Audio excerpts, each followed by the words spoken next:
बहू, अब तुम शादीशुदा हो, हॉस्टल में रहने वाली लड़की नहीं। भाभी, आपने सूटकेस भी पैक कर लिया, इसमें तो केवल भैया के कपड़े रखे हैं। आपने अपने कपड़े नहीं रखा, भैया अकेले जा रहे हैं क्या हनीमून पर? शिवानी ने हंसते हुए अपनी नई नवेली भाभी विनीता से कहा। दीदी, मम्मी ने मेरा सूटकेस पहले ही पैक कर दिया था, जिससे मुझे इस पैकिंग में समय ना लगे।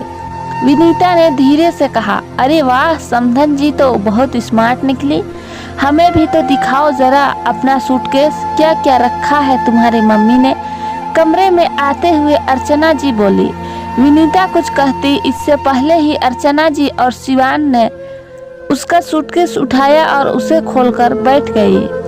एक एक करके उसका सारा सामान निकाल दिया। बहू, अब तुम शादीशुदा हो, हॉस्टल में रहने वाली लड़की नहीं। अपनी पैकिंग यही सोचकर करनी चाहिए थी।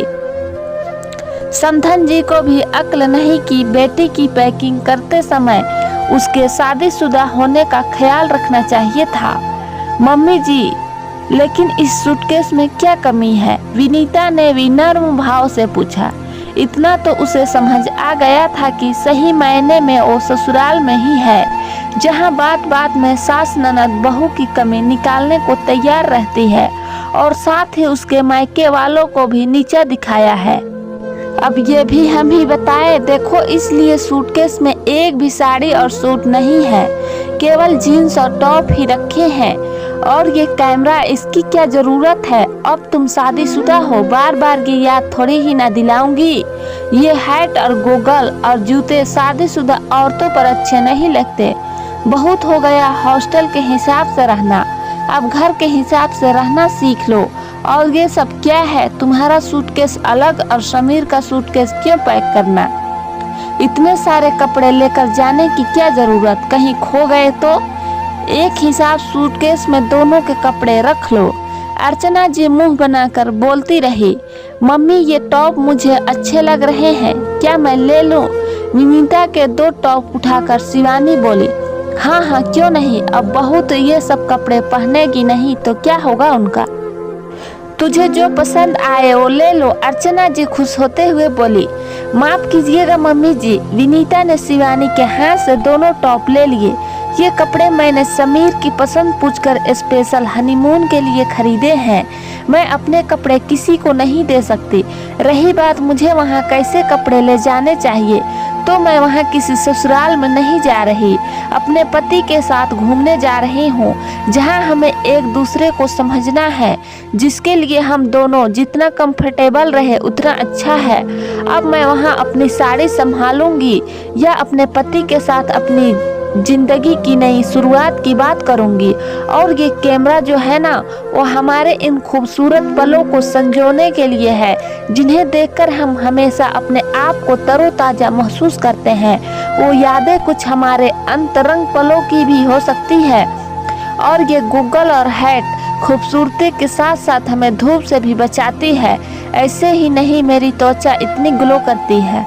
और मम्मी जी, आप मुझे तो कह रही है कि शादीशुदा औरत हैट, गोगल, ये जीन्स टॉप नहीं पहनती, तो दीदी भी तो शादीशुदा है, वो ये सब कैसे पहन सकती है?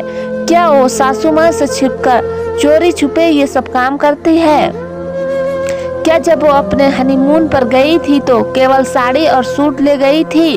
और मम्मी जी, आप सबको तो पता ही है कि मैं हॉस्टल में रह चुकी हूँ, तो मुझे पता है कि मुझे अपनी पैकिंग कैसे करनी है। 1 या 2 कितने सूटकेस ले जाने हैं? हॉस्टल में तो मेरे कोई कपड़े खोए नहीं। मैं भी आज के ज़माने की स्मार्ट लड़की हूँ, सही गलत समझ सकती हूँ। आपको एक बात और बता दूं कि ये सूटकेस मेरी मम्मी ने नहीं, मैंने ही पैक किया था।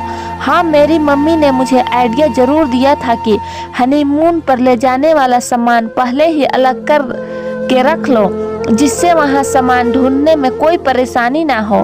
मैं अपना सामान अपने आप मैनेज कर सकती हूँ। बहुत देर से चुपचाप सास ननद की बात सुनती विनीता और ज़्यादा न सुन सकी और उसने अपनी सास को अपने मन की बात कह दी। विनीता की बात सुनकर अर्चना जी और शिवानी का मुंह उतर गया।